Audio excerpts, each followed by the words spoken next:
நான் doctor P Karthikeyan, consultant gastroenterologist, Royal Care மருத்துவமனை. இந்த வீடியோவில் நான் இன்னைக்கு இந்த கல்லீரல் நலம் பற்றி பேச ஆசைப்படுகிறேன். நான் கடந்த 20 வருடமாக கல்லீரல் சிறப்பு மருத்துவராக பணியாற்றுகிறேன். அதிகமாக நான் கல்லீரல் நோய்கள் பார்க்கும்போது அதில் ஒரு சில காரணங்களால் வரும் கல்லீரல் நோய் மிக அதிகமாக நான் காணப்படுகிறது. அதில் ஒன்று என்னன்னா மது பழக்கத்தினால் வரும் கல்லீரல் நோய். அதாவது இதை பற்றி பெரிய புரிதல் இருக்கிறதில்ல. இந்த மது பழக்கம் நாளடைவில் கல்லீரல் நோய் வரக்கூடிய முக்கியமான காரணங்களாக அமைகிறது. அதாவது நம்ம பாப்புலேஷனில் பார்த்தா ஒரு 40 to 50% ஆஃப் எல்லா கல்லீரல் நோய்களும் மது பழக்கத்தின் அடிப்படையில் வரக்கூடிய கல்லீரல் நோய்களாக இருக்கிறது. இது என்னன்னா எனக்கு வருத்தம் ஏற்படக்கூடிய திங் என்னன்னா இதுல எல்லாமே 20-30 வயசு, 30-35 வயசு இந்த வகையான மக்களே கடுமையாக பாதிக்கப்பட்டிருக்கிறார்கள். அதுவும் மோஸ்ட்லி இவங்கெல்லாம் ஒரு லோ சோஷியோ எக்கனாமிக் பீப்புள். அவங்க பெரிய மருத்துவ வசதியும் இல்லாமல் அவங்க கஷ்டப்படும் பார்க்கும்போது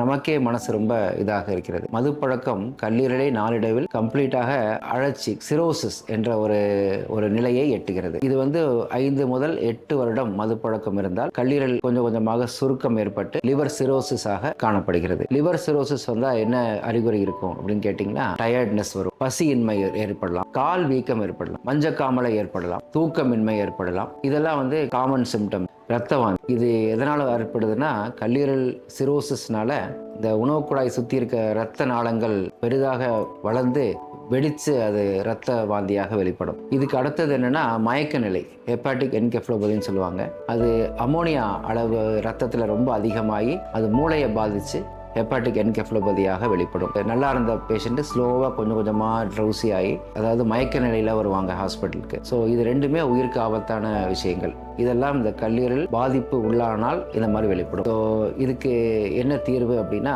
ஃபர்ஸ்ட் திங் என்னன்னா மது பழக்கத்துலேருந்து கம்ப்ளீட்டாக நிறுத்த வேண்டும். இந்த மாதிரி உயிருக்கு ஆபத்தான திங்கை ஒரு மல்டி ஸ்பெஷாலிட்டி ஹாஸ்பிட்டலில் இருந்து வைத்தியம் பண்ண வேண்டும். அந்த ரத்த நாளங்கள் இருந்து ரத்த கசிவை நிறுத்த வேண்டும். அதுக்கு எண்டோஸ்கோபிக் பேண்டிங் இல்லை ஸ்க்ளீரோதெரப்பி அந்த மாதிரி சில சிகிச்சை தேவைப்படும். என்கெஃபலோபதிக்கு அதே மாதிரி ஐசியூல இருந்து அவருக்கு அந்த அமோனியா லெவல் குறையறதுக்கான மருந்துகள் கொடுக்க வேண்டியிருக்கும். ஆல்கஹால்னால மற்ற என்னென்ன பாதிப்பு இருக்கு, ஹார்ட்டு, லங்ஸு அதெல்லாம் பாதிப்பு இருக்கா என்னன்னு பார்த்துட்டு அந்த வைத்தியமும் செய்ய வேண்டும். இதெல்லாம் செய்து கொஞ்சம் கொஞ்சமாக பேஷண்ட் ரெக்கவர் பண்ணி திருப்பி அவர் மது பழக்கத்துக்கு போகாமல் இருக்கிறதுக்கு ஒரு கவுன்சிலிங்கும் சைக்காட்ரி டாக்டருடைய மருத்துவ முறையும் இவருக்கு தேவைப்படும்.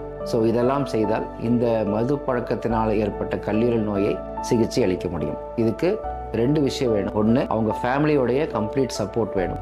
நோயாளிக்கு மது பழக்கத்திலிருந்து விடுபட்டு கல்லீரல் நோய் கட்டுப்படுத்தக்கூடிய கண்டிப்பான ஒரு உறுதி வேண்டும். ஸோ இது 2 இருந்தால் இந்த மாதிரி நோயாளிகளை காப்பாற்ற முடியும். தேங்க்யூ.